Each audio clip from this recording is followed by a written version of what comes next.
अस्सलाम वालेकुम। Main switch middle class शादीशुदा ख़वातीन हज़रात की ज़िंदगियों की अक्कासी करती बेहतरीन कहानी। अंसारी साहब खामोश तबीयत शख्सियत के मालिक थे। 2 बेटियां थीं इनकी, चौथी और 5वीं क्लास की तालिबात मायरा और सायरा। लोग कहते हैं कि कम गो खावंद और ज़्यादा बोलने वाली औरत बेहतरीन जोड़ी होती है। पता नहीं इसमें कितना सच है। अगर अंसारी साहब की बेगम अमाइमा ज़बान की बहुत तेज़ और कड़वी थी। अंसारी साहब को दबा कर रखा था अमाइमा ने। अंसारी साहब घर आए, गेट खोला, बाइक अंदर की तो बेगम आन वारिद हुई और वहीं पर लताड़ना शुरू। खाली हाथ आ गए। धनिया, पुदीना, हरी मिर्चें, सब्जी नहीं लाए साथ। आपको कहाँ एहसास होता है घर की कोई चीज़ कम है, ख़त्म है तो जहमत कर लूँ। कहा भी था मगर बेगम का वॉल्यूम और पारा दोनों हाई थे। अंसारी साहब मिनमिनाए, अभी ले आते हैं, परेशान क्यों होती हो, कहकर बाइक घर में खड़ी की और पैदल ही मार्केट पहुंचे। सब्जी वगैरह खरीद कर वापस घर आने लगे। गर्मी ने बहुत सताया था मगर जिम्मेदारी भी तो पूरी करनी थी। गेट पर ही थे कि बेगम अमाइमा ने दोबारा आवाज लगा दी। मार्केट तक गए थे, बंदा वहीं से फोन करके पूछ लेते घर में माचिस खत्म हो गए हैं।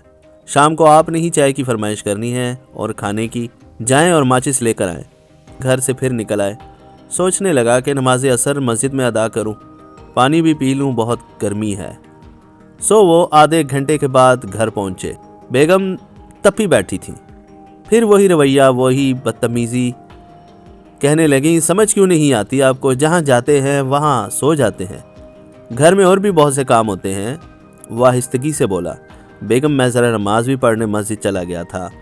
बेगम कहाँ खामोश रहने वाली थी। कहने लगी, अब बताएं आप इस वक्त आ रहे हैं, केबल ख़राब है। 3 बजे से मेरा फेवरेट ड्रामा चलेगा हम टीवी पर, केबल नहीं आ रही।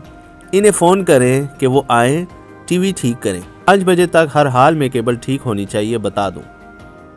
वो हुक्म सादर करती अंदर चली गई और अंसारी साहब को मौका मिल गया घर के अंदर दाखिल होने का। लेकिन अंदर आने से पहले इसने बिजली सप्लाई का मेन स्विच ऑफ कर दिया। घर में लाइट चली गई। पहले इतनी गर्मी थी। बेगम हुकूमत को हमेशा की तरह कोसने देने शुरू हुई। साथ ही शोहर को कहा कि अब केबल वाले को बुलाने की कोई ज़रूरत नहीं, लाइट आएगी तो बुलाना। वो अंदर आया और चुपके से अपने कमरे में चला गया। इसकी दोनों बेटियां अब कुछ समझदार थीं। अब्बा के पास आईं। बड़ी बेटी सर दबाने लगी और छोटी बेटी पाँव दबाने लगी। अंसारी अपनी बच्चियों को देखकर अल्लाह का शुक्र अदा करने लगा। शरबत बनाकर शोहर के कमरे में जाते हुए इसकी बेगम दरवाजे पर ही रुक गई। बाप बेटियों में कुछ सीरियस गुफ्तगू चल रही थी, वो सुनने लगी। बड़ी बेटी बोली, बाबा आप इतनी गर्मी में आए बाइक चलाकर, मामा को ऐसा नहीं करना चाहिए था। आपसे पहले पानी का पूछना चाहिए था, कुछ देर आप आराम करते, इसके बाद मार्केट भेजती। छोटी वाली पूछने लगी, ये मामा आपसे इतना बदअखलाकी से क्यों पेश आती हैं? मेरी सहेली ज़ैनब की मामा तो अपने शौहर की बहुत इज्जत करती हैं। सारी साहब मुस्कुराए और बोले, बेटा तुम्हारी माँ एक इंसान है जो सारा दिन घर के कामों में लगी रहती है, तो आराम के लिए भी कभी कभी वक्त नहीं मिलता।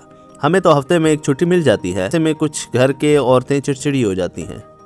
सायरा ने मजीद पूछा, मगर बाबा आप मामा को समझा सकते हैं। अली साहब बोले, बेटा अल्लाह पाक इंसान को आजमाता है औलाद देकर, ज़ौज देकर और दौलत देकर। हमेशा ये सोचकर अब आपकी मामा से नहीं उलझता कि आपकी मामा मेरे लिए ज़िंदगी की सबसे बड़ी आजमाइश है और अल्लाह की तरफ से आने वाली आजमाइश पर सब्र करना चाहिए। और अगर बेटी मैं भी आपकी मामा को इसी तरह जवाब दूं जैसे वो मुझसे पेश आती हैं तो बेटा घर टूट जाते हैं।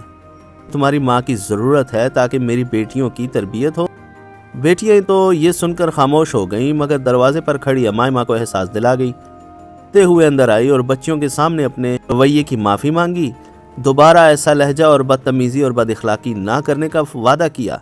अंसारी साहब ने मुस्कुराकर माफ़ कर दिया और दिल में सोचा कि मेन स्विच ऑफ ना करता तो बेगम टीवी पर मनचाहा ड्रामा देख रही होती और ऐसा मौका फिर न जाने कब मिलता। मगरिब की अजानें हो रही थीं।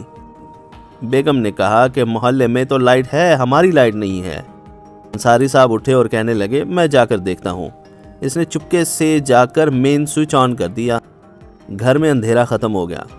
अंसारी साहब मगरिब की नमाज़ पढ़ने मस्जिद चले गए। शुक्राने के नफल भी तो अदा करने थे। मोरल ऑफ द स्टोरी ये है, बाज़ औक़ात रोशनी की कदर करने के लिए अंधेरा करना पड़ता है।